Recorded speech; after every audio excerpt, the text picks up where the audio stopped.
Qui est déjà passé quelque part, il a vu un cadavre qui sent. Qui peut dormir dans la maison avec le cadavre seulement d'une souris. Parce qu'au Cameroun, là, lorsque la souris mourait dans la maison, tu cherchais ça partout parce que ça dégageait. Alléluia. Amen. Qui peut dormir à la maison avec une souris qui est... Personne? S'il y a quelqu'un dans la salle qui peut dormir avec une souris, lève ta main. Une souris morte. Alléluia. Le péché, c'est comme une souris qui est morte et qui infecte ta vie. Alléluia. Le péché, c'est un tueur en série.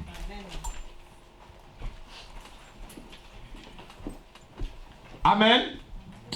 Vous savez, lorsque Satan a désobéi à Dieu et que Dieu l'a précipité sur la terre, alors la terre était informe et vide. Dieu a créé la terre et disons qu'il avait créé Satan aussi pour le louer. Mais lorsque l'homme est arrivé sur la terre, il ne savait pas que Satan était là. Alors que Satan était déjà créé avant. Est-ce que vous comprenez comment la Bible fonctionne? Il y a certaines choses dans la Bible qu'on dit après. Il y a certaines choses dans la Bible qu'on dit avant. Donc la Bible n'est pas un roman.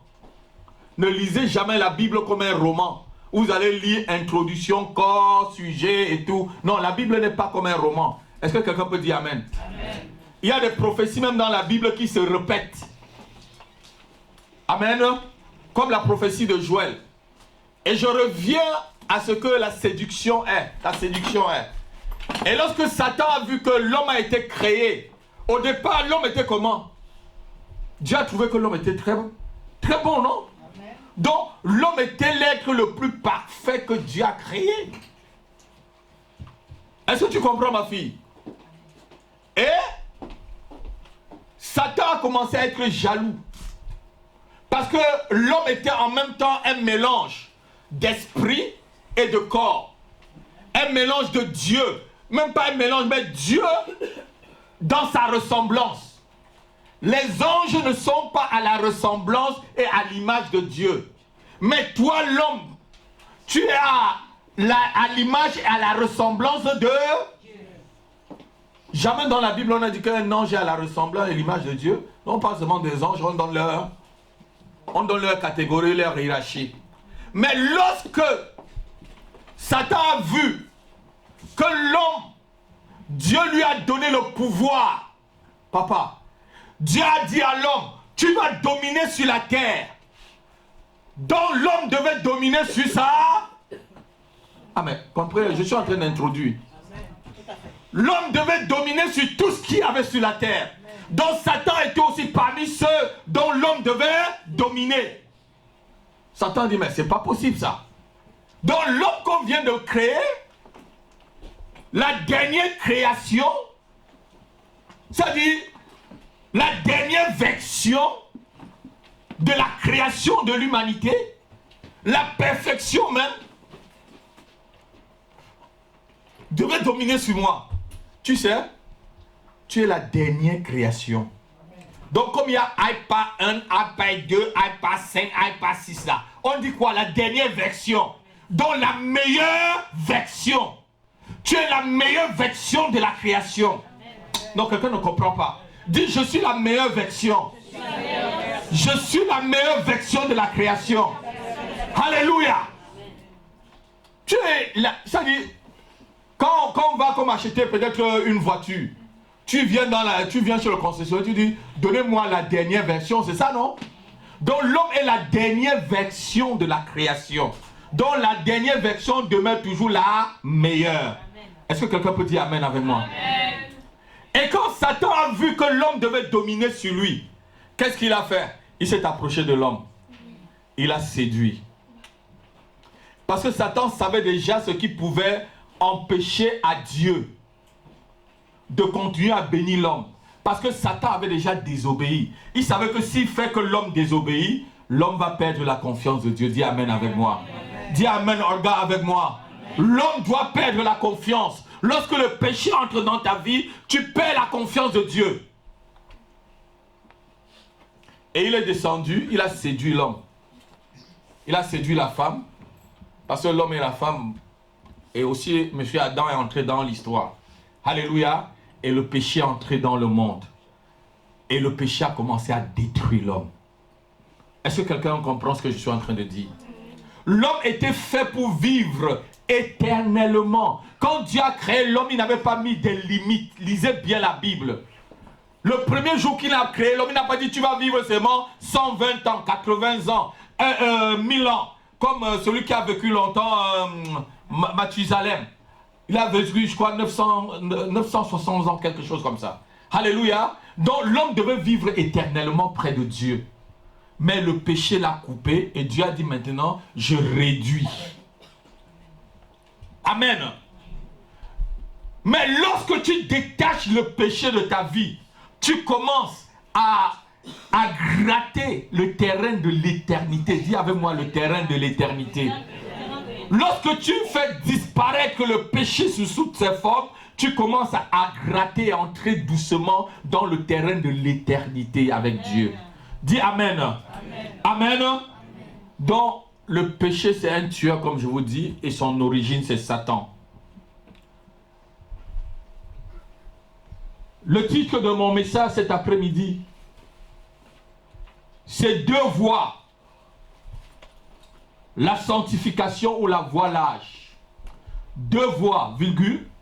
La sanctification ou la voilage. Vous savez, c'est comme ça qu'on nous donnait souvent des dissertations philosophiques. Deux voies. La sanctification ou la voilage. La terre est peuplée des hommes et des femmes où chacun va te dire qu'il cherche la voie de son salut. Tu vas voir, et le salut pour eux, ce n'est pas le salut de l'âme, hein? C'est leur bonheur personnel. Ceux qui peuvent jouir de cela, ceux qui peuvent les faire atteindre une certaine jouissance éphémère. C'est ça l'objet de leur salut. Chacun cherche une voie. Alléluia. Mais Dieu, toutefois, a mis sur la terre deux catégories de personnes. Ceux qui le suivent et ceux qui ne le suivent pas. Et dans ceux qui ne le suivent pas, c'est ceux qui font semblant de le suivre, mais ne le suivent pas. Je crois ceux qui ont des oreilles comprennent ce que je veux dire. Si tu es religieux, tu ne suis pas Dieu. Ceux qui demeurent dans le commandement du Seigneur et ceux qui font rien que sa volonté, c'est ceux-là qui choisissent la voie du Seigneur. Jésus pouvait dire ceci, Jean chapitre 10, verset 27, « Mes brebis entendent ma voix et ils me... » Jean chapitre 10, verset 27. « Mes brebis entendent ma voix. » Si tu es une brebis de Dieu, lorsque je vais prêcher ce message, ton cœur ne va pas s'endurcir, ton cœur ne va pas repousser le message, mais ton cœur va entendre la voix de ton Père te parler cet après-midi. La voix de ton Dieu t'interpeller sur un des aspects de ta propre vie. Alléluia.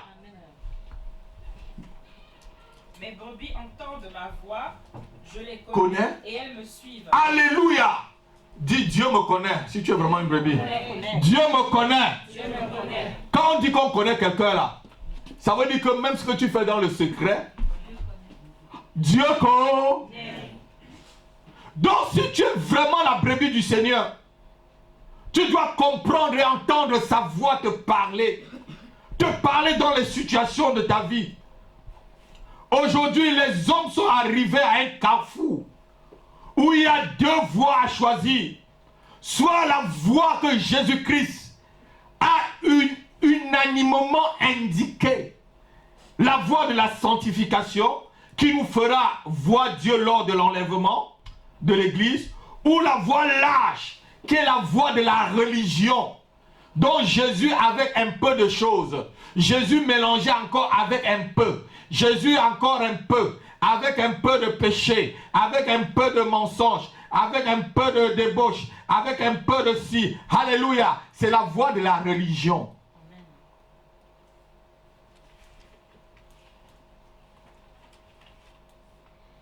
Avant de continuer, on va encore lire deux passages.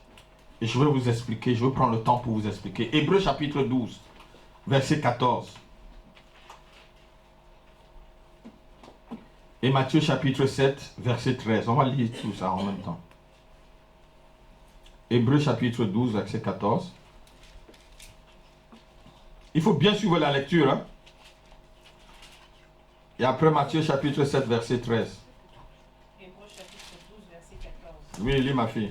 Recherchez la paix avec tous. Recherchez. La paix avec tous. Dieu ne dit pas que celui qui c'est pas une paix, c'est pas la paix que Dieu te donne lorsque tu es sanctifié. C'est une paix que tu recherches. Donc ça veut dire que tu fais des exercices. La recherche c'est quoi? Ça dit c'est un travail. Rechercher quelque chose c'est travailler pour la chose. Est-ce que quelqu'un m'entend? Rechercher la paix avec tous et la sanctification sans laquelle personne ne verra le Seigneur. Et la sanctification sans quoi? Sans laquelle personne ne verra le Seigneur. La Bible ne dit pas que si tu que rechercher les belles maisons avec laquelle tu verras le Seigneur. C'est écrit ça? Non. Rechercher le plus beau mari, la plus belle femme avec laquelle tu vas voir le Seigneur, c'est ça? Non. Rechercher beaucoup d'argent avec laquelle tu verras le Seigneur, c'est ça? Non. Rechercher beaucoup de prospérité avec laquelle le Seigneur va t'ouvrir sa porte, c'est ça? Non. Rechercher la sanctification sans laquelle il n'a pas dit deux choses te feront voir le Seigneur. Il n'a pas dit trois choses te feront voir le Seigneur. La sanctification sans laquelle personne ne verra Dieu. Amen. Matthieu chapitre 7 verset 13, avant que je ne continue dans l'introduction. Ouvre ton cœur s'il te plaît. Ne maudis pas ton pasteur cet après-midi. Si tu maudis ton pasteur, Laurent ne va pas se lever sur toi comme ça. Ne maudis pas ton pasteur. Et Matthieu chapitre 7 verset 13. Lisons. Entrez par la porte étroite. Entrez par la porte étroite. Car large est la porte. Large est la porte. Spacieux est le chemin. Spacieux est le chemin. Qui mène à la perdition. Qui mène à la perdition. Et il y en a beaucoup qui entrent. Et il y en a beaucoup qui entrent par là. C'est bon. Il y en a beaucoup qui entrent par là. Large est la porte de la religiosité. Large est la porte qui mélange Jésus avec d'autres choses.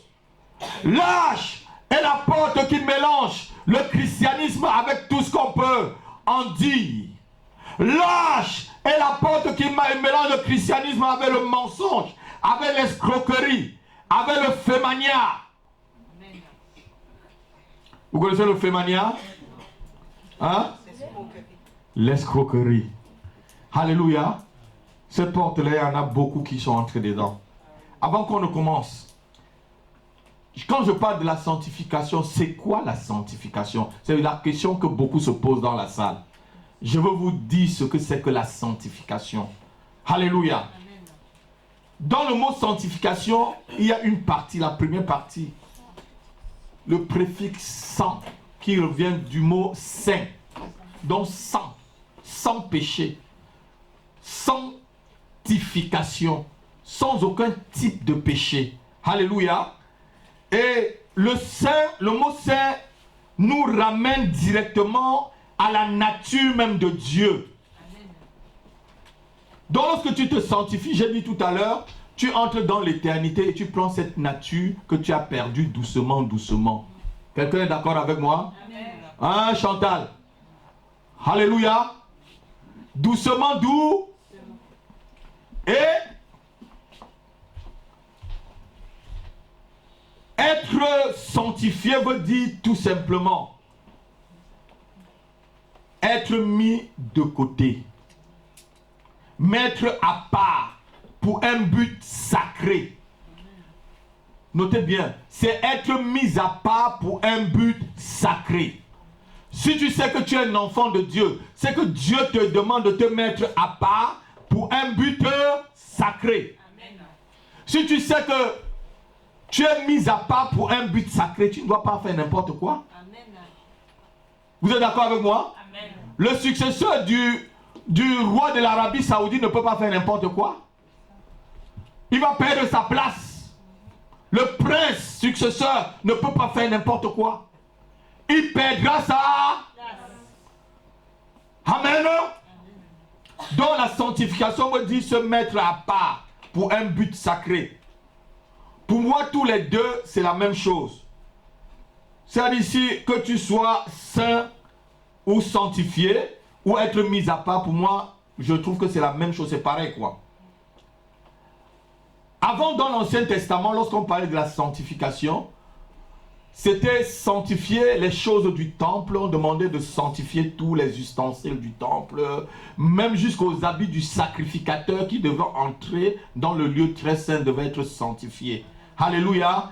Et Dieu montrait en cela le temps qu'on est aujourd'hui. C'était une préfiguration de ce que Dieu nous demande aujourd'hui. C'était sanctifier non seulement les choses physiques, les choses extérieures. Votre maman vous a parlé tout à l'heure de la télévision qui est un canal pour nous présenter toujours des choses où finalement c'est dans ton esprit, tu vas à la vallée, on te présente où deux hommes qui s'embrassent. Finalement, il y a une publicité, tu vois deux femmes qui s'embrassent. Après une publicité, c'est une façon de te dire accepte l'homosexualité. C'est pas bien. Ou on te montre toujours quelqu'un qui tue l'autre. Ou on te montre un diable qui se met devant la viande, il sort les dents, comme Dracula. Pour que tu acceptes la sorcellerie. C'est un véhicule de quelque chose. Tu vas voir au fur et à mesure, tu vas dire non, c'est rien. Mais non, zap. Amen. Dis avec moi zap. Zap. Dis avec moi zap. Zap. Zap. Zap. Alléluia. Amen. Donc, tu dois même sanctifier les choses qui sont extérieures de toi. Non seulement même tes propres vêtements, non seulement ton intérieur, ton vêtement. Quand la Bible dit qu'ils auront des vêtements blancs, parce qu'ils l'ont lavé dans le sang de l'agneau. Ça veut dire que ce sont tes œuvres, les œuvres intérieures. Ton habillement, c'est pas, quand on parle de vêtements là, c'est pas ce vêtement que tu as sur toi là. C'est l'habillement de ton caractère, de ta personnalité, de ce que tu as fait. C'est ça qui t'habille devant le Seigneur. Alléluia. Amen. Alléluia. Amen. Donc dans l'Ancien Testament, on sanctifiait tout ce qui était dans le temple. On sanctifiait tout le vêtement et tout. Et Dieu t'interpelle cet après-midi, maison de prière, de sanctifier ton être intérieur. La sanctification des choses extérieures et intérieures allait de pair. Donc se sanctifier, c'est quoi? Se sanctifier, c'est coopérer avec le Saint-Esprit. Comprends-moi très bien. C'est coopérer avec le Saint-Esprit. Coopérer activement, je pourrais m'ajouter, avec le Saint-Esprit. Pour lutter, ça dit dans la bataille contre le péché, dans notre vie, tu dois coopérer avec le Saint-Esprit pour que le Saint-Esprit t'aide à fuir le péché. Parce que le péché qui peut t'empêcher dans le jour de l'enlèvement. Tu vas monter peut-être, tu ne vas même pas décoller la terre. Quand les autres vont décoller, parce qu'on va les trouver légers. Amen. Mais si tu ne veux pas léger, tu ne veux pas décoller. Amen. Mais en église me regarde. Je dis frère André, si tu n'es pas léger, tu ne vas pas décoller. Amen. Si tu as les bagages du monde, tu ne décolleras pas. Et tout ce qui peut t'empêcher d'avoir l'enlèvement, c'est le péché. D'être ce jour-là où quand les gens vont partir, les chrétiens vont partir. Mais moi j'allais à l'église, je m'amusais. Quand le pasteur parlait, je me moquais du pasteur, puis il passe tout son temps à ses gosiers pour me parler. Ah mais ils sont en train de partir. C'est vrai cette histoire? Mais la Bible dit qu'il n'y a plus de délai. Oh non mais tu n'entends pas. La Bible dit dans le livre d'Abraham, il n'y a plus de délai. Le délai pour toi c'est maintenant quand tu entends ce message. Le délai c'est aujourd'hui quand tu entends ce message. C'est cette heure où tu entends ce message. Si tu l'entends et tu ne changes pas, il n'y a plus de délai. Alléluia. Donc la sanctification c'est la bataille. C'est la coopération avec le Saint-Esprit pour la bataille du péché dans notre vie. Chaque chrétien doit coopérer individuellement avec le Saint-Esprit pour recevoir une vie de sanctification. Si dans notre vie, nous prenons la voie large, c'est-à-dire celle qui mène à la perdition, nous perdons catégoriquement et je devais même dire définitivement la nature divine. Quand tu prends toi-même la voie qui va à la perdition, Dieu n'a pas dit que c'est quelqu'un qui te pousse, hein? C'est toi-même qui décides, tu prends la voie. On te dit, c'est bon là, tu dis, ah non, c'est pas que ça me plaît. Non, c'est pas ici que ça me plaît, pasteur. Le pasteur te dit, c'est pas ici, non, c'est pas là que ça me plaît, pasteur. Mais tu vois, le pasteur va dire quoi? Vas-y. Oui, Dieu dit que celui qui se sanctifie à... Hein? Mais que celui qui se souille, donc Dieu t'approuve dans tes péchés. Dieu te dit, sanctifie-toi. Tu dis, non, je ne veux pas me sanctifier. Sanctifie-toi, je ne me sanctifie pas. Sanctifie-toi, je me sanctifie. Mais... ah non. Vas-y, souille-toi encore. Alléluia. Alléluia. Amen. Non, quelqu'un, je veux vraiment l'amen. Amen. Je veux vraiment l'amen. Amen.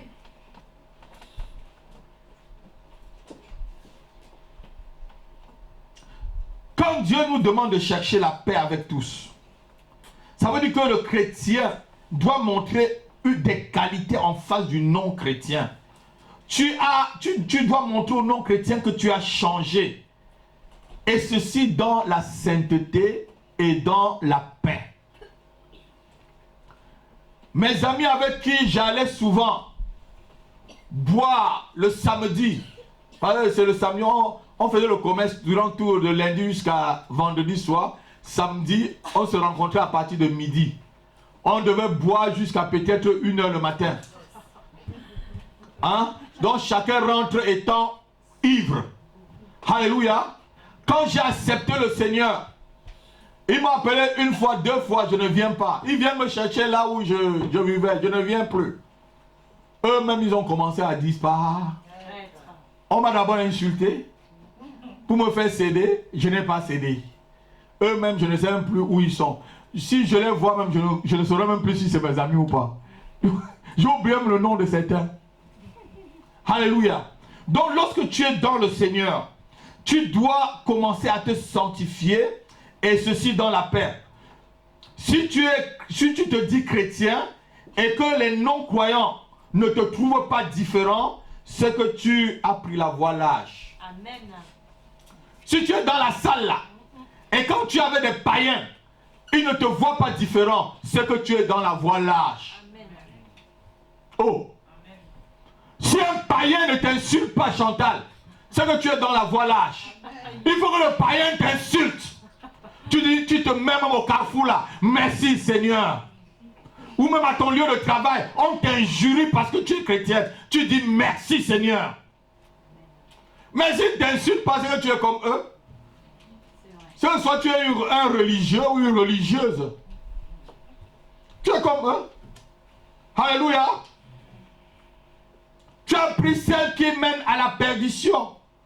Où il y aura des grincements de dents. Et des pleurs. La Bible dit que tu n'as pas encore lutté contre le péché jusqu'au sang.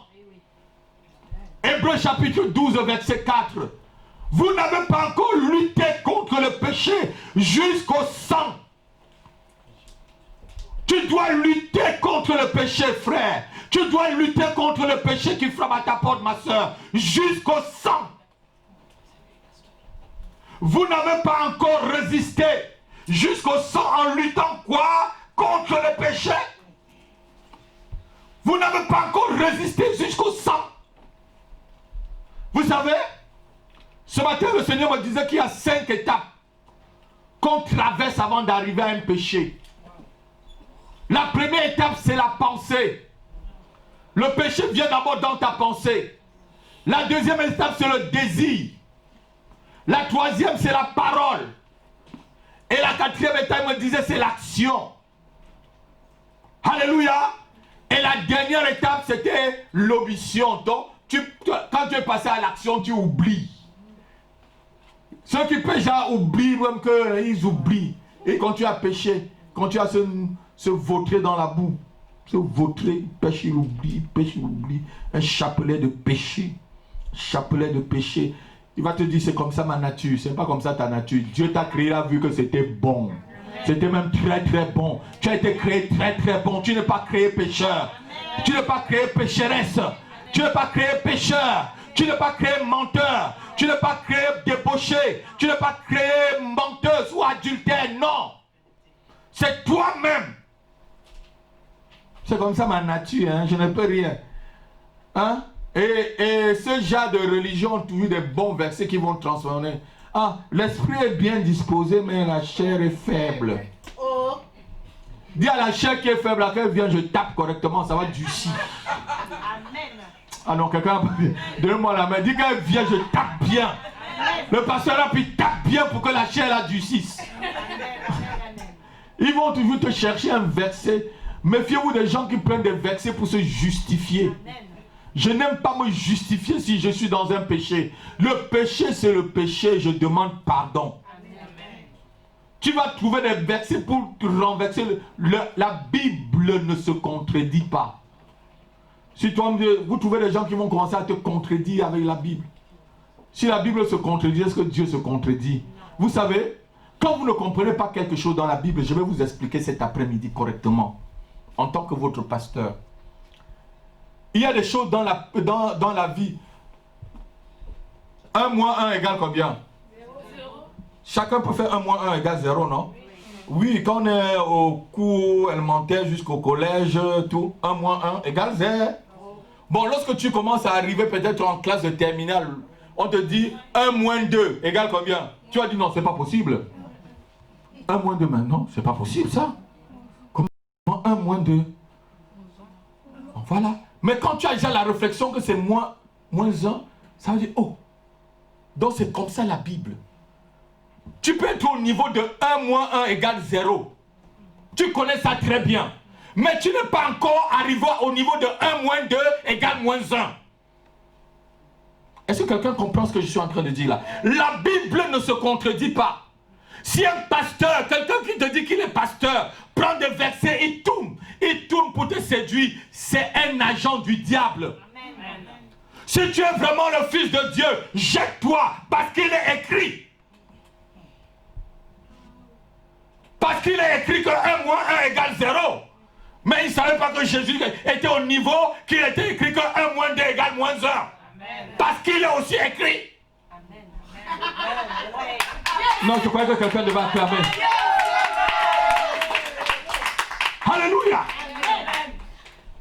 Donc lorsque tu ne comprends pas quelque chose dans la parole de Dieu, reste tranquille. La Bible dit que les choses révélées sont à nous. Amen. Et les choses cachées sont à Dieu. Peut-être tu es au niveau de 1 moins 1 égale 0. Attends-toi que Dieu dise, Seigneur, élève-moi au niveau de 1 moins 2 égale moins 1 pour que je puisse comprendre bien la chose. C'était une parenthèse, je suis en train d'avancer. J'ai un peu défini ce que c'est que la sanctification. Et c'est quoi maintenant la voie lâche? C'est la voie de la majorité. Dites avec moi, la voie de la majorité. La voie de la majorité. Quand je dis la voie ici, c'est V-O-I-E. Non, I-E, oui. Pas X. C'est la voie de la majorité. Et tu peux même dire aussi, entre parenthèses, la voie de la majorité. Peut-être ceux qui écrivent même avec X. Au lieu que tu remplaces le E par X. C'est la voie de la majorité. C'est la voie où le monde accepte d'emprunter aujourd'hui. C'est la voie du plus grand nombre. Oui, c'est la voie de la démocratie, ce que le monde appelle la démocratie. Mais je vais vous dire que la démocratie devait s'écrire démocratie. Amen. Non, je crois que tu devais dire vraiment amen. C'est la voie de la démocratie. Je dis c'est la voie de la démocratie. Je dis encore cet après-midi, c'est la voie de la démocratie. Amen. Alléluia. Oui, la voie de la majorité. Vous savez, Dieu n'est pas un démocrate. Alléluia. Dieu était un technocrate. Amen. Dieu est là-haut, la théocratie. Je me dis techno, mais même théocrate plutôt. Amen. C'est un théocrate. Il doit te diriger. Amen. Il doit diriger la terre. Il ne regarde pas la majorité. Non. Donc la voie là, c'est la voie de la démocratie. C'est ce que je voulais dire. C'est la voie. Cette voie t'amène à accepter tout ce que les autres acceptent. Sans discernement. C'est ça, non? Oui. Hein? Oui. C'est ça, non, frère? Oui. John, c'est ça, non? On t'amène à accepter tout ce que les autres acceptent. C'est la voix qui t'amène à accepter tout ce que... Aujourd'hui, on te dit que on peut se marier avec son chien. J'ai appris qu'à Paris, il y a un mariage avec les chiens. Oui, j'ai appris ici à Paris. Je ne sais pas dans quel coin, mais je vais aller un jour assister à un mariage avec le chien pour voir un peu vraiment comment l'homme est idiot, quoi. Alléluia. Comment l'homme est devenu bête. On te dit qu'une femme se marie avec une femme, un homme se marie avec... Oui, tout le monde dit ça, c'est bon. Puisque c'est la voie de la démocratie. Oui, tout le monde a dit ça, c'est bon. Tout le monde accepte. Démocratie. Démocratie. La démocratie ne vient pas de Dieu. Hein. Regardez-moi bien là. La démocratie n'est pas biblique. La démocratie n'est pas... Dans l'église, les pasteurs tolèrent aujourd'hui que les gens aient des petits amis. Parce que c'est comme ça dans le monde. Chacun a son petit ami, sa petite amie. Les pasteurs tolèrent. Oui. Chacun a sa copine, son copain. Et vous trouvez cela normal? Vous riez, mais vous trouvez cela normal? Hein? Vous trouvez cela normal? Non, ce n'est pas normal. Il n'y a pas de relation intime avant le mariage. Ce n'est pas normal. Amen. Les relations intimes, c'est dans le mariage. Amen. Je le dis encore. C'est dans le mariage. Ce n'est pas normal. Même si les hommes vous disent c'est normal, ce n'est pas normal. Amen. C'est un petit amen. Hein? Dis vraiment amen. Il faut que ça parte. Dis vraiment amen. Amen. En regardant le pasteur. Mais qu'est-ce que le pasteur nous dit aujourd'hui? Amen. C'est fait pour les mariés, c'est pas pour les non mariés. Hein, c'est pour les mariés, ce n'est pas pour les non mariés. Amen. Alléluia. La voie lâche, c'est celle qui accepte toutes les doctrines sans vérifier si elles viennent de Dieu. Je ne suis pas contre les grandes églises hein, où il y a la foule. Est-ce que je vous dis bien? Mais, probablement, sur 10 grandes églises qui a la foule, je peux dire 9,5, c'est la voie lâche. Je ne suis pas vraiment contre. Alléluia. C'est la voie lâche. Je vais te dire quelque chose cet après-midi. Tu dois connaître la source de ce que tu manges. Quelqu'un n'a pas entendu? Tu dois connaître la source de ce que tu manges. Amen. Sinon, tu vas manger du poison. Parce que tout le monde mange du poison. Oui, frère. Sinon, tu mangeras du poison parce que tout le monde trouve le poison bon.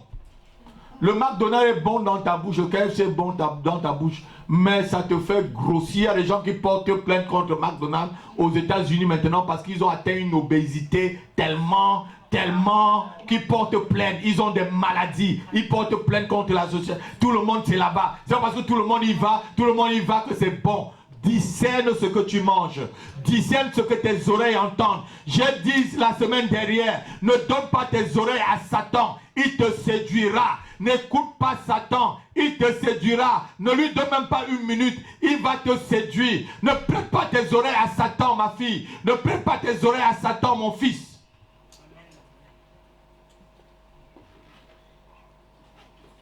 Vous savez, Satan a déjà séduit les anges. Toi, tu as quelle capacité par rapport aux anges? Il a séduit un tiers des anges de le suivre. Et je veux vous dire qu'il y a beaucoup qui sont déjà séduits. Beaucoup de serviteurs. J'ai vu un film hier sur Internet. C'est un film qui vient du Gabon. Repentance. Des pasteurs. Je crois que vous avez des pasteurs gabonais. Comment le pasteur ne connaissait même plus un verset biblique. Il était que dans l'argent. Dans l'argent, toi c'est 50 millions, toi c'est ceci, toi c'est cela, 50 millions. Heureusement qu'il y a eu un qui était inspiré. Il y a eu un que Dieu a touché et qu'ils l'ont même poussé, ils l'ont même rejeté. Alléluia. Mais finalement, lorsque tu aimes Dieu de tout ton cœur, J'ai vraiment aimé le premier pasteur parce qu'il est parti avec sa femme. Sa femme avait honte de rentrer à l'église, se repentir, pour dire aux gens que vraiment, c'est vos poches que nous on aimait, ce n'était pas vous que nous on aimait. Sa femme avait peur que les gens devaient quitter l'église. Le pasteur, il s'en foutait, il a dit, chérie, on va aller, on va se mettre à genoux. Ils sont partis se mettre à genoux. C'est ça un enfant de Dieu. On a envoyé les gens pour le tuer, mais Dieu ne pouvait pas permettre. C'est un enfant de Dieu. Il a vu qu'il était détourné, il est revenu sur le chemin. Si tu vois que tu as pris un mauvais chemin, reviens sur le chemin. Le Seigneur te pardonnera. Tu seras comme un enfant prodige. Il te pardonnera. Il te pardonnera. Il te pardonnera. Et il t'élèvera. Il te mettra un anneau d'or au doigt. Alléluia. Il fera un festin pour toi. Parce que tu étais perdu, il t'a retrouvé. Gloire à Dieu. J'ai vu ce film, ça m'a vraiment beaucoup intéressé. Alléluia, c'est les Gabonais qui ont joué. Il y avait même un géant Bamileke dedans. Et c'est ce géant Bamileke, pasteur Bamileke, qui les a inspirés tous. Parce qu'il passait à la télévision. Et il marche, on dit, quand il vient, on dit, mais tu es mal habillé, tu n'es pas un pasteur. Mais il est pasteur. C'est un homme de Dieu. Alléluia. Amen. Donc c'est la voix qui accepte toutes les doctrines sans vérifier. C'est la voie la plus large. Vous qui êtes dans une église où on parle souvent que les pasteurs sont adultères, je ne sais pas qui vous avez invité cet après-midi. Tu vas dans une église, on te dit que le pasteur est adultère, il a divorcé 2-3 fois. Tu dis tu aimes le pasteur, tu aimes un non, on ne juge pas l'homme de Dieu, on ne juge pas. Oui, on ne juge pas l'homme de Dieu, c'est vrai. Mais la Bible dit que les adultères iront où? Les fornicateurs iront où? Les débauchés iront où? Ah, dans le lac de... Donc si tu vas aller dans le lac de feu, suis-le. On ne juge pas un pasteur qui divorce 2-3 fois. Je resterai avec ma femme jusqu'à ce que le Seigneur vienne me chercher. Amen. Ma femme me suffit, tu me suffis. Alléluia. Tu me suffis. On te dit un pasteur a divorcé 3 fois. Tu es toujours là derrière lui. Tu vas où? Tu vas où? Tu suis quelqu'un qui est en train d'aller dans le lac de feu. Toi, tu traînes dans le lac de feu comme lui. Vas-y. La Bible dit les menteurs dans le lac de feu, les adultères dans le lac de feu, les fornicateurs dans le lac de feu, les traîtres dans le lac. Et tu vas. Toi-même, tu es en train de t'amener toi-même à l'abattoir pour qu'on t'égorge. Alléluia. Alléluia. Vous voulez que je continue le message ou j'arrête? Je n'ai même pas encore introduit. Alléluia. Amen. J'arrête ou je continue?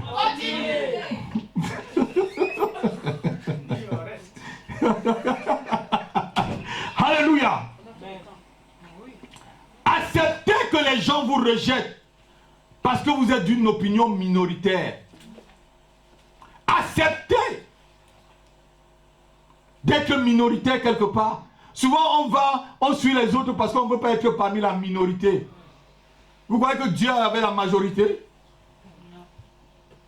Dieu n'est jamais majoritaire. Acceptez que vos amis vous laissent tomber parce que votre position est minoritaire. Amen.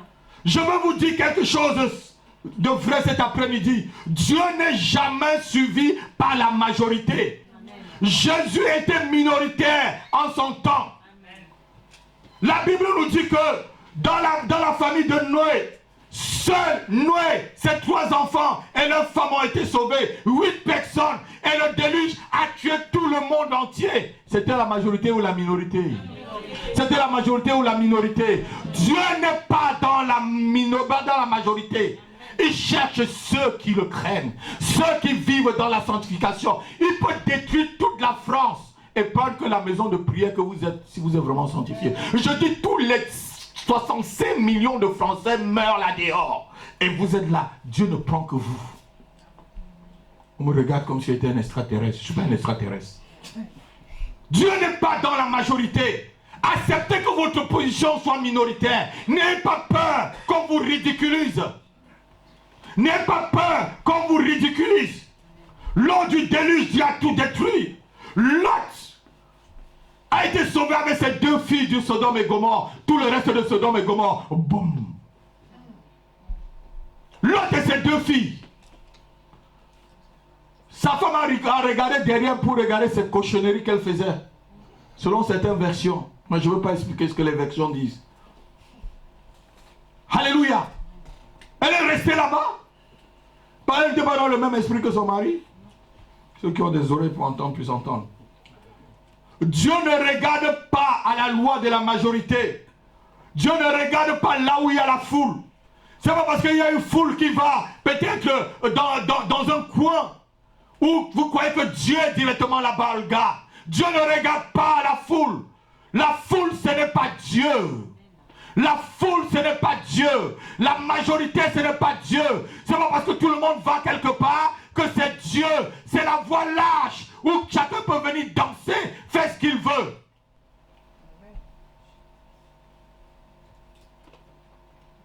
On va te dire, mais pasteur, tu es une église de 50 de personnes, c'est pourquoi tu parles comme ça? Non.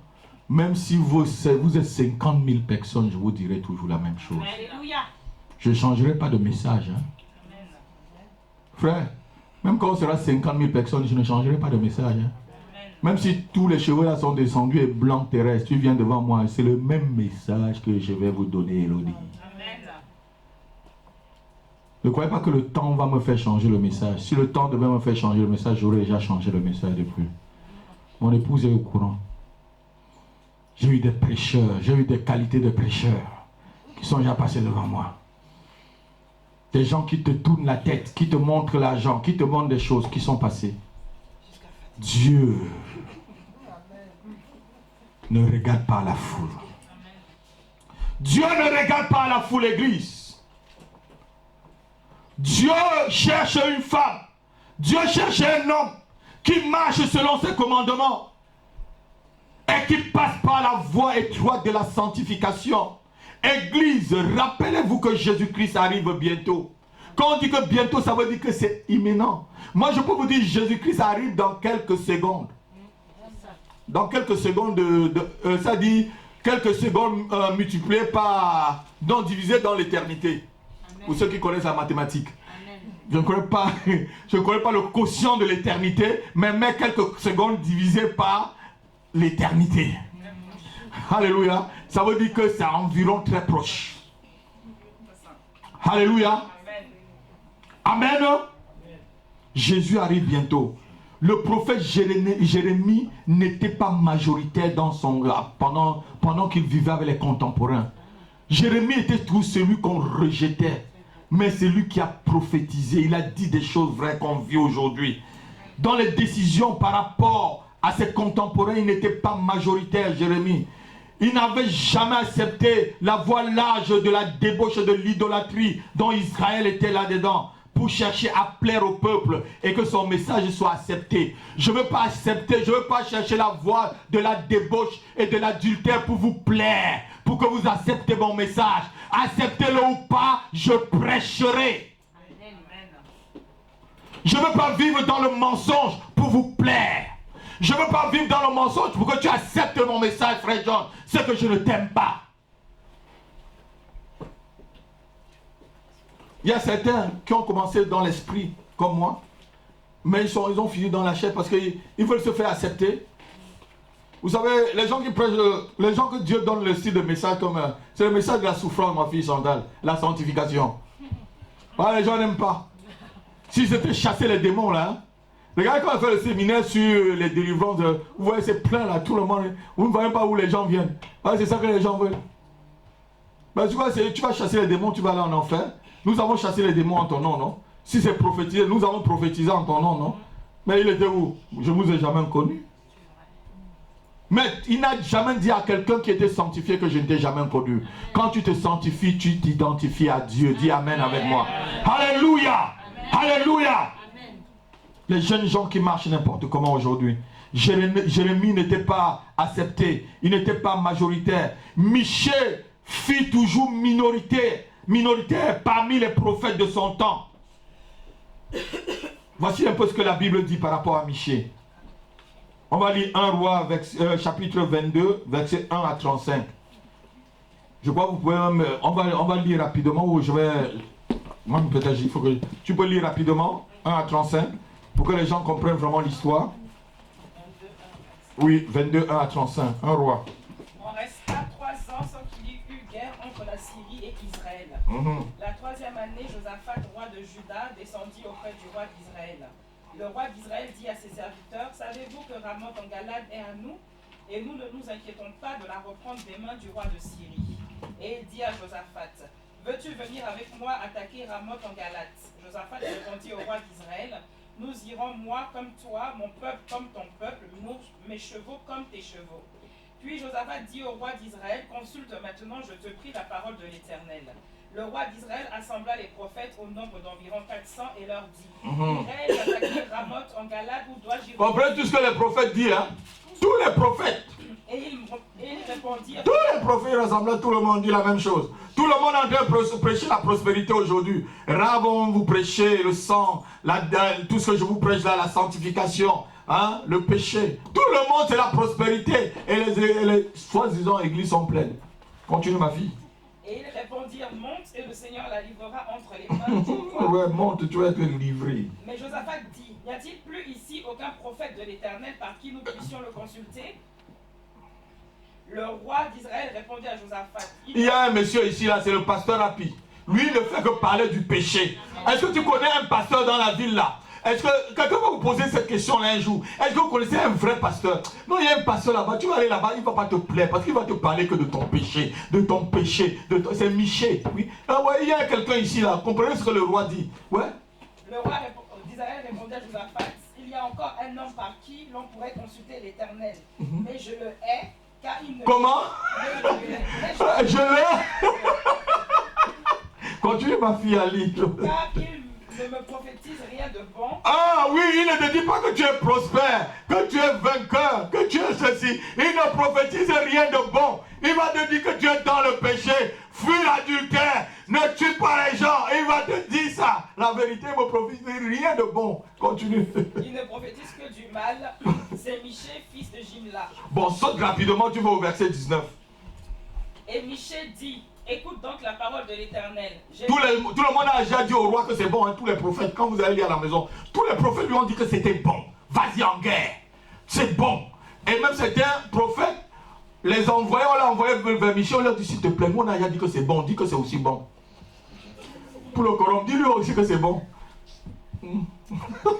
Vas-y. Et Michel dit, écoute donc la parole de l'Éternel. J'ai vu l'Éternel assis sur son trône et toute l'armée des cieux se tenant auprès de lui, à sa droite et à sa gauche. L'Éternel dit, qui séduira Akab pour qu'il monte à... Qui séduira Akab pour qu'il monte à Ramoth en Galade et qu'il y périsse. Ils répondirent l'un d'une manière, l'autre d'une autre, et un esprit vint se présenter devant l'Éternel et dit, un esprit vient se présenter devant l'Éternel. Moi je le séduirai. L'Éternel lui dit, comment? Je sortirai, répondit-il, et je serai un esprit de mensonge dans la bouche de tous ces prophètes. Je ferai quoi?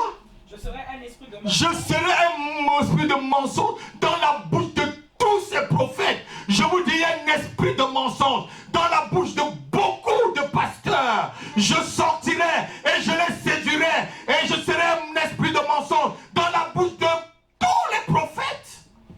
Sauf le pasteur, puis esprit de séduction dans ma bouche, zéro. Amen. L'Éternel dit, tu le séduiras et tu en viendras à bout. Dieu n'a pas dit non, hein? Je vais vous expliquer pourquoi tout à l'heure, vas-y. Sors et fais ainsi. Et maintenant, voici l'Éternel a mis un esprit de mensonge dans la bouche de tous tes prophètes qui sont là. L'Éternel a prononcé du mal contre toi. Alors Sédécias, roi de Kénéana, s'étant approché, frappa Miché sur la joue et dit, par où l'esprit de l'Éternel est-il sorti de moi pour te parler? Saute là, il va le maudire et puis ça va se réaliser. Saute, tu vas directement au verset 31. Tu vas voir comment ce roi-là va mourir. Étant même déguisé, il va même se déguiser pour aller en guerre. Mais la flèche de l'Éternel, quand ça va t'atteindre, même si tu es déguisé, ça va te suivre. Ça va te suivre. Continue à lire, verset 31. Le roi de Syrie avait donné cet ordre aux 32 chefs de ses chars. Vous n'attaquerez ni petit ni grand, mais vous attaquerez seulement le roi d'Israël. Donc l'ordre était déjà inspiré. Dieu avait déjà inspiré le roi de Syrie qu'il n'y a que le roi qu'il faut tuer. Quand les chefs des chars aperçurent Josaphat, ils Certainement, c'est le roi d'Israël. Non, Josaphat a crié, vas-y. Et ils s'approchèrent de lui pour l'attaquer. Josaphat poussa un cri. Les chefs des chars, voyant que ce n'était pas le roi d'Israël, s'éloignèrent de lui. Alors un homme tira de son arc. Au hasard, c'est l'un des versets où vous trouvez le hasard dans la Bible. Un homme tira son arc au hasard. Donc ça veut dire qu'il a tiré l'arc. L'arc a suivi la cible. Amen. Vous savez, il y a des missiles qui suivent. Vous avez vu les missiles à tête. Amen. Suiveuses. Amen. Non, on ne va pas dire amen au pasteur rapide. Mais si vous voyez ça à la télé, comment on lance les missiles suiveuses pour suivre. C'est ça les missiles suiveuses. Amen. Une tire au hasard, lance pas. Vas-y ma fille. Amen. Et frappa le roi d'Israël au défaut de la cuirasse. Le roi dit à celui qui dirigeait son char, tourne et fais-moi sortir du champ de bataille, car je suis blessé. Le combat devient acharné ce jour-là. Le roi fut retenu dans son char en face des Syriens et il mourut le soir. Le sang de la blessure coula dans l'intérieur du char. Au coucher du soleil, on cria par tout le camp, chacun à sa ville et chacun dans son pays. Ainsi mourut le roi qui fut ramené à Samarie, et on enterra le roi à Samarie. Lorsqu'on lava le char de l'étang de Samarie, les chiens léchèrent le sang d'Akab, et les prostituées s'y baignèrent selon la parole que l'Éternel avait prononcée. Le reste des actions d'Akab, tout ce qu'il a fait... On peut s'arrêter là, on peut s'arrêter là. Vous savez, voilà quelqu'un qui avait l'amour du mensonge. Il y avait un seul prophète parmi tous les prophètes qu'il y avait en Israël. C'était le seul qui disait la vérité. Tout le reste disait le mensonge. Et Michée a été ridiculisé. Quand l'autre le frappe, dis-moi où la direction où va le vent. C'est une façon de le ridiculiser. Prophète, tu es. Regarde comme tu es. Pasteur, tu es homme de Dieu comme tu es. Regarde comme tu es. Tu souffres. Acceptez d'être minoritaire, même si on vous ridiculise. Amen. Donc quelqu'un n'entend pas. Amen. Acceptez d'être minoritaire, même si on vous ridiculise pour le Seigneur Jésus. Amen. N'acceptez pas tout ce que les autres acceptent. N'acceptez pas. Ce roi, c'était un roi impudique. Akab, c'était le mari de Jézabel. On ne sait pas des scènes qui se passaient au royaume. Quand on voit une femme, souvent on peut connaître aussi le caractère de son mari. Hein?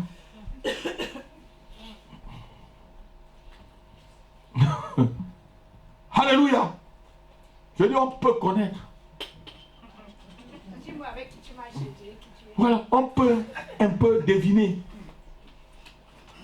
Donc c'était un monsieur méchant qui convoitait même le champ de son voisin. Tu es roi, tu as toute la France à ta portée. Oh, le frère Emmanuel a sa petite portion, quelque part là-bas. Un petit endroit que Dieu a permis qu'il construise dessus. C'est là-bas que tu veux. Dans tout le royaume là, ce n'est que le champ de ton voisin que tu as vu. Oh, méchant. Méchant. Alléluia. Donc Michée ne se laissa pas corrompre par les gens de son temps. Il accepta la prison, la solitude, afin de rester sur la voie de la sanctification, la voie étroite. Tu sais, je préfère qu'on me dise que je suis un loup solitaire. Un loup. Alléluia. Solitaire. Que d'accepter de marcher comme les autres marchent. Quelqu'un n'a pas entendu. Amen. Quelqu'un n'a pas vraiment entendu. Amen. Accepte, frère, qu'on dise que tu n'es pas pareil que les autres. Acceptez qu'on vous dise que vous êtes vieux jeu. Amen. Parce que tu es jeune, tu n'as pas de petite copine, tu es ringard. Ou tu n'as pas de petit copain, tu es ringard. Acceptez. Acceptez, s'il vous plaît. Acceptez. Accepte que l'on te traite de ringard ou de vieux jeu. Afin que tu ne rates pas le ciel. À cause de la foule, tu peux rater et tu peux avoir une malédiction sur toi. Exode chapitre 23, verset 2. Tu suis la foule. Tu suis les autres. Amen. Mais pasteur, pourquoi tu ne fais pas comme les autres? Je ne fais pas comme les autres. Si ça ne te plaît pas, il n'y a pas de problème. Je n'ai pas mis un cadenas sur la porte. Si tu veux suivre les autres, suis les autres. Tu ne suivras point la multitude pour faire le mal. Quoi? Non. Tu ne suivras point la multitude. Non, l'église n'a pas... Lisez tous ensemble, lisez tous le verset. On va tout lire. Tu ne suivras pas la multitude pour faire le mal. Et tu ne déposeras point un procès en venant du côté du grand nombre pour faire la justice. Tu ne suis pas la multitude pour faire le mal. C'est pas parce que toute la multitude se boue dans le péché que toi aussi tu vas le faire. C'est pas parce que tout le monde vit de cette manière que tu vas le vivre aussi.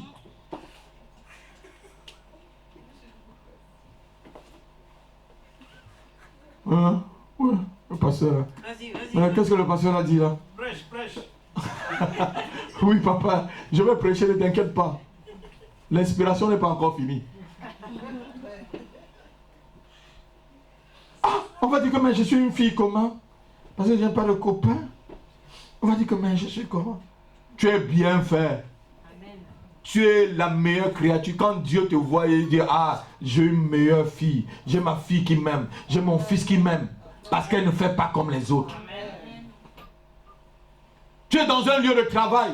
Les gens volent, ne volent pas. Amen. Tu veux faire comme les autres. Au lieu de voler, il faut demander. Amen.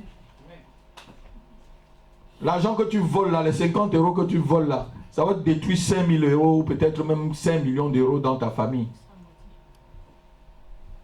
Ne fais pas comme les autres.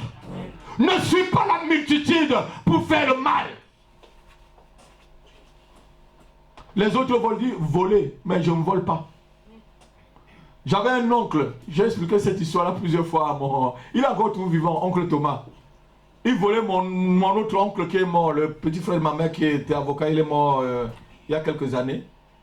On allait, quand mon oncle prenait de l'argent, on allait prendre les argents de son honoraire, il prenait souvent beaucoup d'argent, 5 millions et tout, il mettait ça dans ses poches.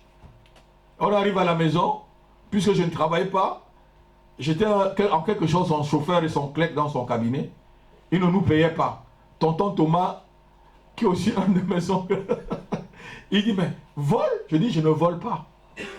Il dit, bon, il n'y a pas de problème. Il va dans les paquets d'argent, il te prend peut-être 50 000 francs, il garde toujours encore dans les poches de mon oncle. Donc il va dans un paquet, il sort, il compte ce qu'il veut, il garde encore tout dans la veste de l'oncle. Pour que si l'oncle lui demande, tu as volé mon argent, il dit, fouille-toi bien. Je te dis, fouille-toi bien. Hein, fouille-toi bien. Toi, tu vas accuser les gens. Fouille-toi, fouille bien tes habits.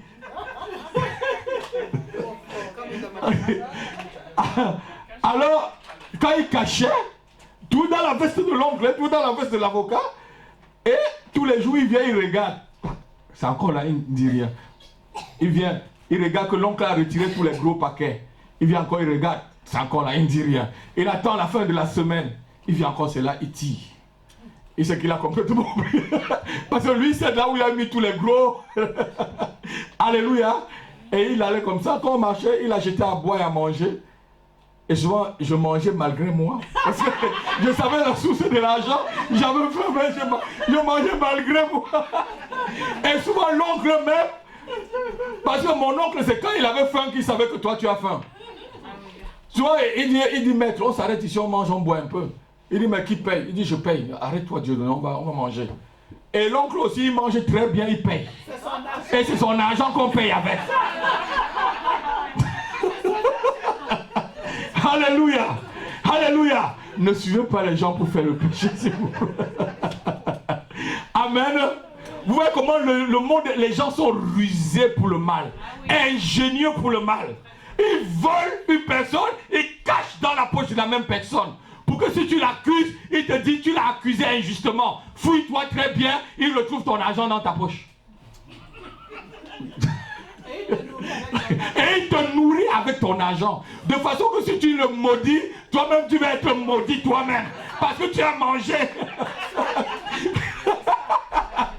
Vous voyez comment les gens sont rusés dans le péché? Tonton Thomas, oh, quand je suis marié, je suis allé au Cameroun, j'avais une montre Tissot. Il m'a agressé pour l'avoir. Mon épouse va vous dire. Il venait tous les matins me violenter jaune. Jusqu'à la fin, ma femme était allée dans la douche se laver. Il est venu un matin, le matin où je partais. Quand j'ai enlevé, je lui ai donné. Il est parti. Ma femme m'a dit, mais où est ta montre? J'ai donné à tonton Thomas. Il a vu la personne. C'est pas possible. Alléluia. Tout ce que je disais, c'est ma montre qu'il voulait, tonton. Alléluia. Ne suivez pas les gens pour faire le mal, s'il vous plaît. Amen. Et là où je vous dis aujourd'hui, lui, c'est comme ça qu'il est. C'est comme ça qu'il est. Amen. Ne suivez pas la foule. Ne suivez pas ceux qui n'ont pas d'amour pour la vérité. Suivez la voie étroite de la sanctification. Suivez la vérité qui est Jésus-Christ de Nazareth. Marchez comme des gens mis à part pour un service sacré, s'il vous plaît. Église, maison de prière, marchez comme des enfants dignes de Dieu. Vous êtes mis à part pour un service sacré. Amen. Pour un service sacré. Vous savez, quand le diable se promène, il envoie ses agents là. Il n'a pas peur des chrétiens qui sont comme ça. Il a peur des chrétiens qui sont en train de marcher dans la sanctification. Et quand tu cherches à marcher dans la sanctification, le diable va venir chercher à mettre le bâton dans ta roue. Adam et Ève n'avaient jamais pensé à pécher. C'est le diable qui les a montré que non, l'arbre le fruit va vous donner l'intelligence. Dieu sait que si vous mangez, vous allez devenir comme des dieux. Hein? Il sait que. Est-ce que Dieu a vraiment dit que?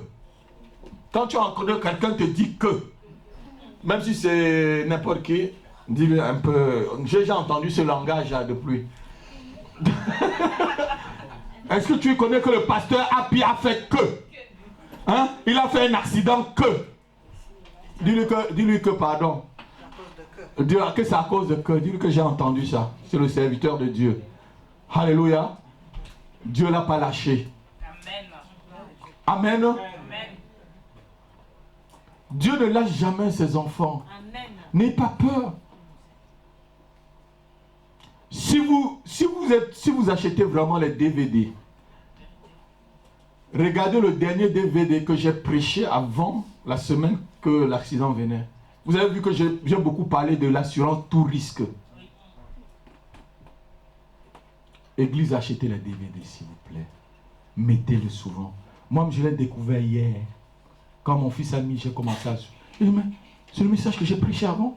Je vous parlais de l'assurance en Jésus-Christ. De l'assurance tout risque. J'étais en train de vous appuyer sur votre propre foi pour que vous ayez confiance en Jésus-Christ. Alléluia. Amen. Les DVD ne doivent pas rester comme ça. Prenez. Les DVD, c'est 5 €. C'est la Tifa qui sait combien nous coûte un DVD et combien de temps on prend. Est-ce qu'on entre même dans les frais quand on vend 5 €, ma fille? Voilà. Là, voilà. C'est tout simplement que vous ayez le message, vous mettez. Parce que moi, je suis le message à la maison. Ça vous encourage. Ça vous fortifie. Amen. Alléluia. Avec Dieu, ce n'est pas la majorité qui a toujours raison. Touche ta soeur. Avec Dieu, ce n'est pas la majorité qui a toujours raison. Non, John, tout celui qui est près de toi dit avec Dieu, ce n'est pas la majorité qui a toujours raison. Amen.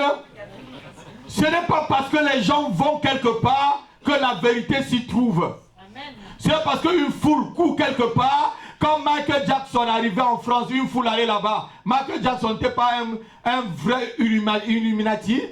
Quand Beyoncé vient ici, la foule va vers le Stade de France. Là. La vérité se trouve là-bas? La vérité se trouve ici dans la maison de prière. La vérité, c'est Jésus-Christ. Je croyais que quelqu'un devait acclamer. La vérité se trouve ici, pas au Stade de France, là où il y a Beyoncé, où là il y a Rihanna. Non, la vérité c'est en Jésus-Christ. C'est parce que la foule court quelque part. Oh, j'ai appris qu'il y a un prophète qui est arrivé. Quand il fait seulement vous voyez. Quand vous voyez le film Repentance, là, il y a toujours un prophète qui dit je suis archibishop, je viens de l'Élysée, je viens du Kremlin et tout. Menteur international. Finalement, il a fini par la prison. Archibishop, bishop. Menteur. Bientôt, je vais acheter un hélicoptère. Bientôt, je vais acheter. Menteur. Vous savez? Voleur, comme tu dis, ma fille. Voleur. Les gens qui sont toujours en train de vous impressionner, méfiez-vous d'eux. Méfiez-vous de ces gens-là. Ils sont toujours en train d'impressionner. Il est quoi? Il n'est que poussière. Il n'est que poussière. Si tu sais que tu es poussière, tu ne vas pas te mettre à impressionner les gens. Alléluia. Archibishop, j'ai ri. Quand j'ai vu le film, j'ai ri. Quand je l'ai vu sortir même de l'aéroport, j'ai dit, mais celui-là c'est un bandit même. Le comédien jouait bien son rôle. Je crois que c'est un frère, mais il joue bien son rôle, quoi. Ils ont étudié des faux pasteurs. Ils ont bien étudié des faux pasteurs. Je crois que ces gars-là ont bien étudié des faux pasteurs en Afrique. Ils connaissent bien leur langage. Ils connaissent comment ils vivent. Le pasteur, là, il calcule toujours, il y a combien de personnes qui travaillent. Bon, le pasteur même avait pris 5 millions à, je crois, à quelqu'un pour la nommer diaconesse. Quand prophétesse, voilà. Et il y avait une toujours la prophétesse des nations, prophétesse internationale connue dans ce pays, prophétesse internationale, vous avez déjà des langages comme ça, n'est-ce pas, Jeannette? Vous connaissez des langages comme ça, prophétesse internationale connue dans cette nation, avec les menottes en main. Voleuse. Elle avait déjà escroqué 50 millions à quelqu'un, voleuse. Elle en voleuse.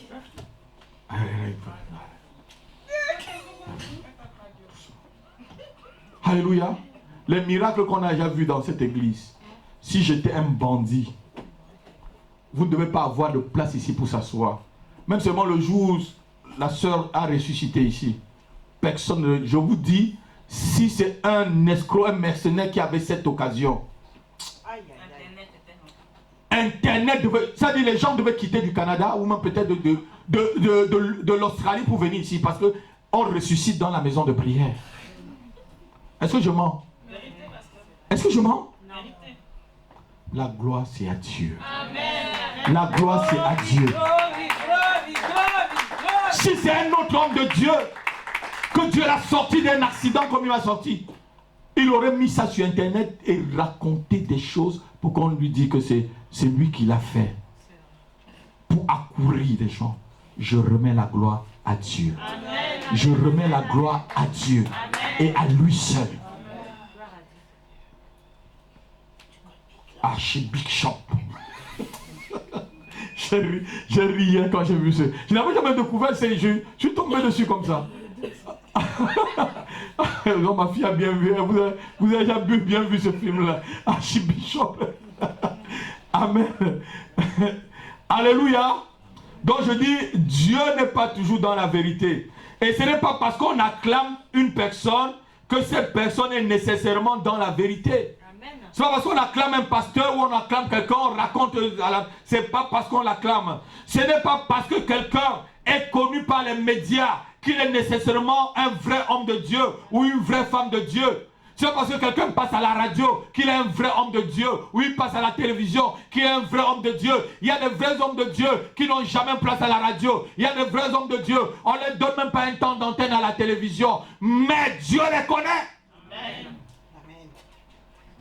Ce n'est pas parce que quelqu'un fait sa propre publicité médiatique qu'il est qualifié pour le service divin. Amen. Vous voyez les gens avec des publicités, vous qui allez sur Internet là. Vous n'allez pas prendre des excréments là-bas. Des gens qui font de ces publicités, souvent je vous dis, mon Dieu. Oh, ils écrivent mariage, envoûtement, quoi là, Vraiment comme le Malam Yakoubou qui est au Château Rouge là, vous passez. Prenez leur truc. Vous regardez avec les mêmes choses. Vous allez voir que les mêmes choses que les Nganga du Château Rouge vous disent, c'est les mêmes choses qu'ils vous promettent en Jésus-Christ. Hein? Échec dans le mariage, divorce, stérilité, fertilité. On vous promet tout. Ils sont Dieu. Voleurs. Voleurs. Vous savez, mes enfants, ne vous gênez pas si je prends encore beaucoup de temps avant de donner le micro à un étranger dans cette église. Non, vous n'avez pas bien entendu. Je vais vous former vous-même là, les frères et les sœurs là. Si je suis fatigué, vous prenez. Non, je croyais qu'on devait acclamer, l'église devait acclamer. Je vais vous former vous. Pour que vous-même vous prêchez. Pour que ce que la nourriture qui vient de vous, c'est ce que je vous ai donné. Amen. Parce qu'il y a trop. Éternel, s'il te plaît, viens vite. Quand je prie pour un païen maintenant, je dis, mais peut-être c'est le dernier païen qui va entrer, la totalité va être faite. Je dis, Seigneur, s'il te plaît, si c'est lui qui soit converti très vite.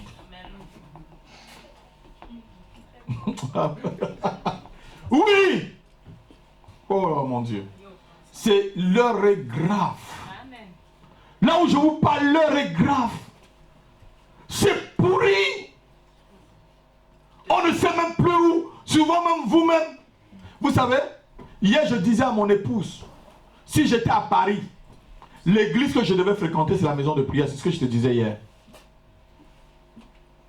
Vous avez une belle église. Acclamez le Seigneur. Vous avez une très bonne église. Non, je ne suis pas en train de faire la publicité. Vous avez une très bonne église. Si je vivais ici à Paris, l'église où je devais être membre, c'est cette église. Je vous dis, c'est cette église maison de prière, frère André. Vous avez une bonne église, Thérèse. Vous avez une bonne église, Nathalie. Si j'étais fidèle, donc comme tout le monde là, je viendrais ici à l'église maison de prière. Ah! Jésus! Seigneur! Oh Jésus! Souvent on est nous-mêmes, tu es surpris, le Seigneur, moi tu dirais ça quoi? Qu'est-ce que je vais leur faire, Seigneur? Prier et continuer ton chemin, comme le pèlerin. Vous savez, comme le verset qui dit, je vais faire une parenthèse avec vous, Somme chapitre 91. Vous prenez ça tout d'une autre façon. La révélation me revient tout de suite même. Somme 91.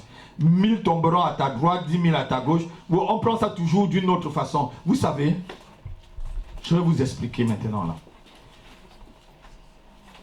Verset 6 et 7. Somme 91, verset 6 et 7. Ni la peste qui marche dans les ténèbres, ni la contagion qui frappe en plein midi. Que 1000 tombent à ton côté, 10 000 à ta droite, tu ne seras pas atteint. Souvent quand vous voyez ça, vous voyez tout dans le combat spirituel. Mais le Seigneur me fait voir ça maintenant, pas seulement dans le combat spirituel, mais dans la marche avec le Seigneur. Que 1000, quand vous vous levez là, vous marchez pour le Seigneur, que 1000 tombent à gauche, 10 000 à droite. Continue ton chemin. Amen. J'ai dit quoi? Que 1000 tombent à droite, 10 000, continue ton chemin, John. Que tu aies des frères, des sœurs avec qui vous avez commencé l'œuvre ensemble, où vous avez accepté le Seigneur, qui tombent 10 000, 20 000 à ton côté, continue ton chemin, André. Amen. Continue ton chemin, ne le regarde pas.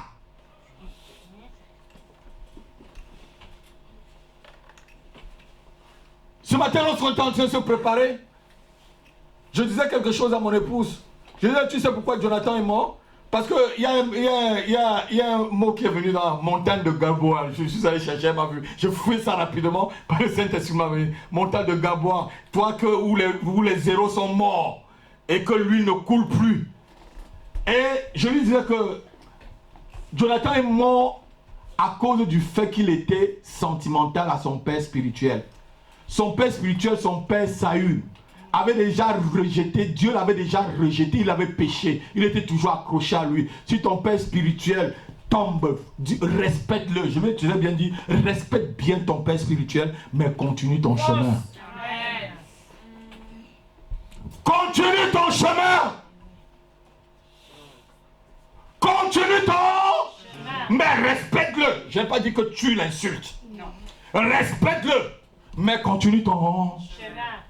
Que ceux qui ont des oreilles pour entendre plus bien encore. Tu peux avoir des gens qui ont été tes aînés, mais qui sont tombés depuis. Continue ton chemin. Que 1000 tombent à ta droite, 10 000 à ta gauche. Continue ton chemin. Ne tombe pas comme eux.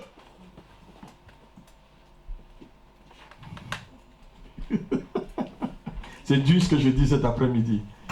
Est-ce que quelqu'un peut me donner mon amen? Amen. Donne-moi vraiment le amen. Amen. Je vais continuer. Je dirais que ce n'est pas parce que tu as fait ta publicité médiatique que tu es qualifié pour le service divin. Tu peux ne pas être connu, un homme connu ou une femme connue dans les médias, mais Dieu te connaît. Amen. Je ne suis pas connu dans les médias, mais Dieu me connaît. Alléluia. Je ne suis jamais passé dans une télévision en France, mais Dieu me connaît. Amen. Je suis passé une seule fois, je crois, en télévision en Martinique, en pleine prédication, mais c'est les gens qui m'ont dit après même, ils l'ont vu. Mais je ne suis jamais passé dans la télévision, ni à la radio. Vous croyez que Dieu ne me connaît pas? Dieu me connaît. Amen. Et tu peux être connu des hommes, même méconnus de Dieu et de son Fils. Ceux qui disent la vérité ont souvent peu d'amis, mais le mensonge a beaucoup d'amis. C'est vrai. Je le dis encore, ceux qui disent la vérité ont souvent peu d'amis, mais le mensonge a beaucoup d'amis. Je le répète encore, Église, pour que ceux qui n'ont pas encore bien entendu, ceux qui disent souvent la vérité ont peu d'amis, mais le mensonge a beaucoup d'amis. Le mensonge a beaucoup d'amis. Alléluia. Les faux prophètes, ou les faux pasteurs, ou les faux hommes de Dieu de nos jours, sont la punition de ceux qui ne veulent pas accepter la vérité. Vous savez, tous ces faux pasteurs qu'il y a dehors, c'est la punition de Dieu pour ceux qui ne veulent pas accepter les messages comme le message de la sanctification, comme le message de la croix. Dieu suscite, qui enverrai-je pour qu'ils séduisent Akab? Je veux envoyer un esprit de faux prophétie dans la bouche de tous les prophètes. Pourquoi Dieu a accepté, frère? C'est une punition pour le peuple. C'est une punition pour ceux qui ne veulent pas accepter la vérité. Vous invitez quelqu'un à la maison de prière, il vient, le pasteur proche comme ça. Il va me déceler. Je ne suis pas là pour pointer ton péché. Je suis là pour t'aider. Si tu es malade, tu viens à l'hôpital et tu vois qu'il y a la guérison là-bas, tu fuis toi-même à l'hôpital, c'est que tu vas chercher à aller mourir, tu veux te suicider. Si je suis malade, je viens quelque part, je trouve qu'il y a le médicament là-bas, je reste. Jusqu'à ma guérison. Si tu arrives à la maison de prière et que la prédication du pasteur rapide te choque, reste. C'est là où tu as ta guérison. Vous avez déjà vu un malade qui fuit de l'hôpital? Ceux qui vont mourir, non, Thérèse. Ils sont à l'hôpital, ils fuient parce qu'il y a un médicament. Non, reste. Les faux pasteurs, les faux docteurs, les bishops, archibishops, comme vous voyez là, c'est la punition de ceux qui refusent la vérité. La femme de ce pasteur avait peur que les gens vont quitter l'église quand le pasteur va demander pardon. Le pasteur, ce n'était pas son problème que les gens partent de l'église ou pas. Ce n'était pas son problème. C'est comme ça. Il dit, chérie, non, on va les demander, même si les gens, ce n'est pas un problème. Allons-y demander, repentons-nous d'abord. Dans l'humiliation. L'humiliation devant le peuple. Est-ce que les gens sont partis de l'église? Quand vous avez vu à la fin, les gens ne sont pas partis. Les gens se sont même embrassés, tout le monde était content. C'était vraiment, oui. Les gens ont compris que le pasteur a changé de message et qu'il est venu sur la bonne voie. Alléluia. Si vous trouvez que quelqu'un est revenu sur la bonne voie, pardonnez-le. Alléluia. Amen. Alléluia. Amen. Si tu es dans la salle et que tu viens d'une église où tu sais qu'il y a des choses comme je viens de dire là-bas, n'aie pas peur, tu es la bienvenue au milieu de nous. Je te dis, prends ton CDI dans la maison de prière, n'aie pas peur, nous t'accueillons. Je crois que quelqu'un devait acclamer. Nous t'accueillons ici. Si tu es là, tu seras le pasteur est adultère, le pasteur est menteur, voleur, et que tu es venu, quelqu'un t'a invité, nous t'accueillons ici. Assois-toi frère, assois-toi ma soeur, tranquille. Nous t'accueillons. Oh. Nous t'accueillons.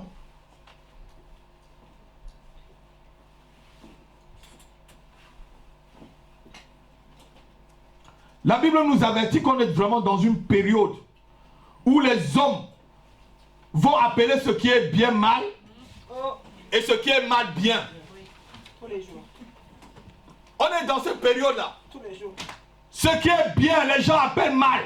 Et ce qui est mal, les gens appellent bien. Ésaïe chapitre 5, verset 20. Vous appelez ce qui est bien mal et ce qui est mal bien. C'est la période, frère. Moi, Dieu s'est dit, on dit, mais regarde, ils sont à Paris là, ils sont dans une salle étroite. Hein? Ils n'ont pas... Tu t'en fous de la salle étroite ou du nombre de personnes. Je te dis, Dieu n'est pas dans la majorité. Amen. Dieu n'est pas dans la majorité. Ésaïe 5, verset 20. Malheur à ceux qui appellent le mal bien et le bien mal. Malheur à ceux qui appellent le mal bien. Et le bien. Qui change les ténèbres en lumière. Qui change les ténèbres en lumière. Et la lumière en ténèbres. Et la lumière en ténèbres. Qui change l'amertume en douceur. Qui change l'amertume en douceur. La douceur en amertume. Et la douceur en amertume. Malheur à ceux qui appellent le bien mal et le mal bien. Tu vas devant un pasteur. Tu lui demandes le conseil. Souvent notre esprit est plus conseillé. Tu es vraiment dans un problème. Tu vois le pasteur te conforte dans le problème. Fuis-le. Quand Archbishop est venu, on l'a posé d'abord la question. Il a dit qu'il cible les gens dans son église. Quand tu viens là, il ne sait même pas qui tu es. Si tu as des grosses voitures, les Oum, anciens, diacres, diaconesses. Il cible les gens qui ont des grosses voitures pour qu'ils soient des responsables dans son église. Si tu vas chez un pasteur, il voit ta voiture, avant de te nommer, fuis-le. Dis-lui que le pasteur Api nous avait déjà prêché sur les gens comme toi. Bandit. Je veux que tu t'occupes de mon âme, pas de ma poche. Amen. Non, quelqu'un n'a pas entendu. Je veux que tu t'occupes de mon âme, pas de ma poche. Occupe-toi bien de mon âme, ma poche va parler après. Alléluia. Amen. Alléluia. Amen. C'est une malédiction de ne pas reconnaître la vérité de Dieu. C'est une malédiction de suivre ceux qui changent le bien en mal, le mal en bien. Ne te conforme pas au monde pour vivre le péché et perdre ton salut. Ne te conforme pas au monde pour accepter le péché comme si c'était le bien. Le péché, c'est le péché, même si 7 milliards de personnes disent que ce n'est pas le péché, c'est le péché. Même si 7 milliards d'habitants sur la terre disent que ce n'est pas le péché, c'est le péché. Dieu ne change pas. Hey, qu'est-ce que le pasteur dit là? 7 milliards de personnes disent ça, mais Dieu c'est qui pour s'opposer? C'est le péché.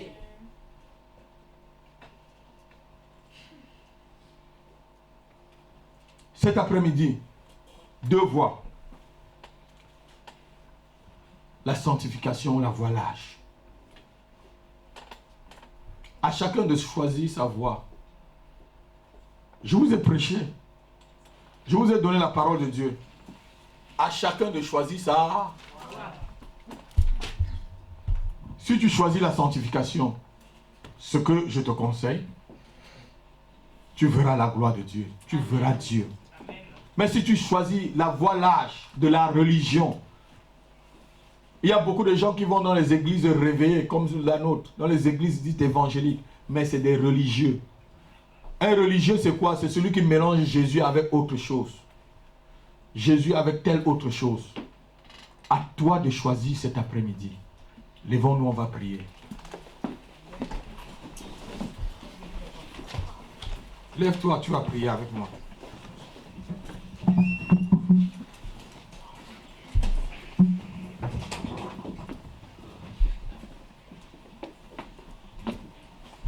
Alléluia. Tu vas mettre ta main sur ton cœur. Tu vas dire, Seigneur, change ce cœur. Change ce cœur qui est penché toujours vers le péché. En un cœur qui se tourne toujours vers toi. Seigneur, donne-moi la haine du péché. Permets que mes yeux voient le péché tel que tes yeux le voient.